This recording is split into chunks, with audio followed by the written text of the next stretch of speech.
কলিঙ্গ বালিযাত্রা পারাদ্বীপ। একদম খেতে ভালো না, না লবণ না ঝাল না কিছু না।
তোমাদেরকে তো আজকে মেলা ঘুরেই দেখাবো, তার সাথে বিভিন্ন ধরনের খাবার জিনিসও দেখাবো।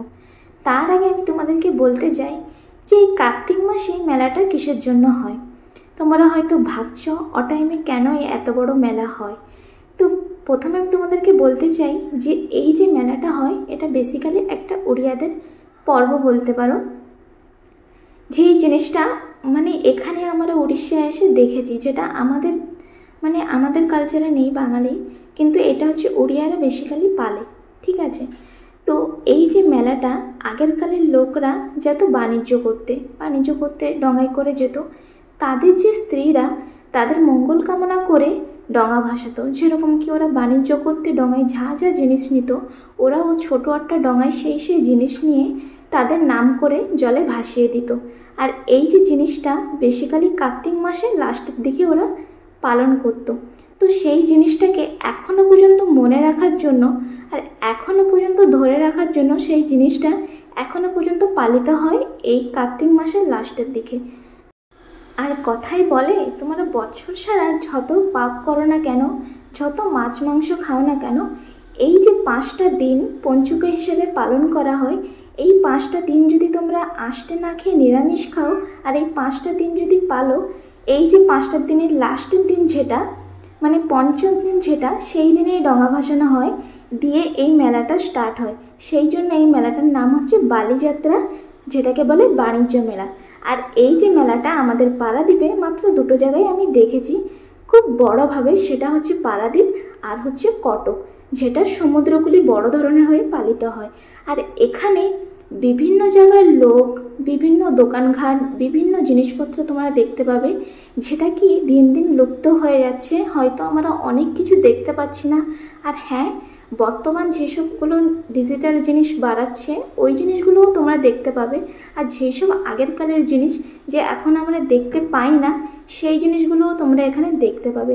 এখানে বিভিন্ন ধরনের খাবার, বিভিন্ন পুরনো জায়গার, বিভিন্ন আলাদা আলাদা শহরের খাবার, খেলনার জিনিস, দোকানঘাট, যেরকম কাঠে বানানো বিভিন্ন ধরনের জিনিস, তারপরে ঘর সাজানো জিনিস, অনেক কিছু তোমরা দেখতে পাবে। তো গাইস, তোমরা যদি এই মেলাটা দেখতে চাও তাহলে কার্তিক মাসের লাস্টের দিকে আসলে তোমরা এই মেলাটা দেখতে পাবে। আর হ্যাঁ, এই মেলাটা শুধু বিভিন্ন জায়গার লোকরা এসে দোকান দেয় না, আরও বিভিন্ন জায়গার লোকরা এসে এই মেলাটা দেখতে আসে। এই সময় এখানে প্রচণ্ড পরিমাণে জমজমাট হয় আর 7 দিন ধরে এই মেলা চলে। তো খুব বড়োভাবে দেখো মেলা চলে। তো এবার আমি তোমাদেরকে দেখাবো যে মেলায় আমি কি করলাম আর কি খেলাম। তো দেখতেই পাচ্ছ আজকে ভাঙা মেলা শেষ, মানে লোক নেই, দোকানঘাট নেই। আমি হচ্ছে ভাঙা মেলা এসেছি।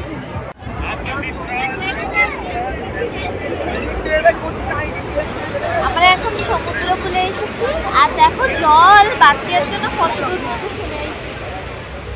এখন মক্কা কিনতে এসে বাড়ি গেলাম, এখন 30 টাকা জিনিস 20 টাকায় চাবো।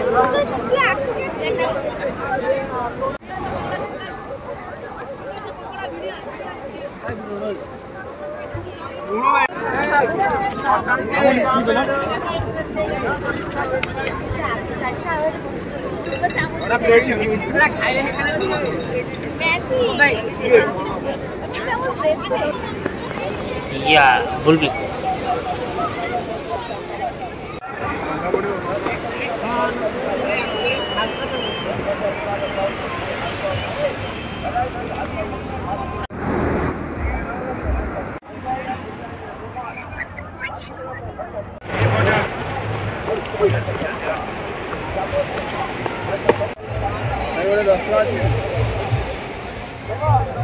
1 লাখ টাকার মুড়ি খাচ্ছে।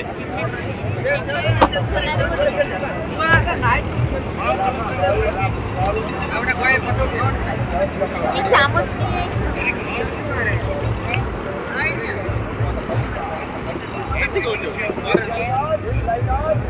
ঠান্ডা ঠান্ডা হাওয়ায় গরম গরম থাকবে। দেখো যেহেতু ঠান্ডা পড়ে গেছে, মেলায় না কোনো লোক ছিল না, তো আমরা যেতে যেতে দেখলাম ঘুগনির দোকান।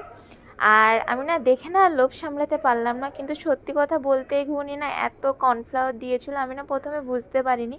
তারপরে না এত সুন্দর করে বাদাম শসা দিয়ে সাজিয়ে দিয়েছিল, আমি হয়তো ভেবেছি অনেকটাই টেস্টি হবে, কিন্তু আমি খেয়ে দেখি কি লবণ আর কি ঝাল আর কাঁচা কাঁচা মশলার গন্ধ হচ্ছিল। যেহেতু দোকানদার সামনে ছিল তাই আমি একটু তারিফ করে দিয়েছিলাম প্রথমে। আমাদের এখানে প্রোগ্রাম হচ্ছে, একটা ছেলে গান গাচ্ছে, ওর নাম আমি ভুলে গেছি, কিন্তু ও একজন সেলিব্রিটি, তোমাদেরকে আমি দেখাবো। কিন্তু ওই সাইডে না প্রচন্ড ভিড়, ভালো ভালো গান গাচ্ছে। তারপরে না প্রচন্ড খিদে পেয়ে গেছিল, আমরা চলে এসেছিলাম এই সাইডের দিকে। আর দেখো এক লাইন দিয়ে এতগুলো দোকান ছিল না, সত্যি আমি কনফিউজ হয়ে যাচ্ছিলাম যে কোন দোকানে যাব। ফাইনালি একটা দোকানে যেয়ে বসেছি, আর দেখো বিরিয়ানি খেতে বসেছিলাম। বিরিয়ানিটা খেতে এতটা বিচ্ছিরি বিরিয়ানি, আমার লাইফে ফার্স্টবার আমি এত খারাপ বিরিয়ানি খেয়েছি। মানে পান্তা ভাতও এর চেয়ে বেশি টেস্ট লাগে, পান্তা ভাতের চেয়েও খারাপ ছিল খেতে। আমি কষ্ট মষ্টে 2 চামচ খেয়েছি, আর সত্যিই খেতে পারিনি, কুকুরকে দিয়ে দিয়েছি। কুকুর পর্যন্ত বলছে আমি খাবো না, মানে কুকুর পর্যন্ত বিরিয়ানি খাইনি। আর সত্যি কথা বলতে মেলায় না একসাথে এতগুলো দোকান বসে, সত্যিই কনফিউশন হয়ে যায় যে কোন দোকান থেকে কোন দোকানে খাবো। তো তোমরা যদি মেলায় আসো না এই জিনিসটা খেয়াল রাখবে, আর দোকান দেখে তারপরে তোমরা খাবে।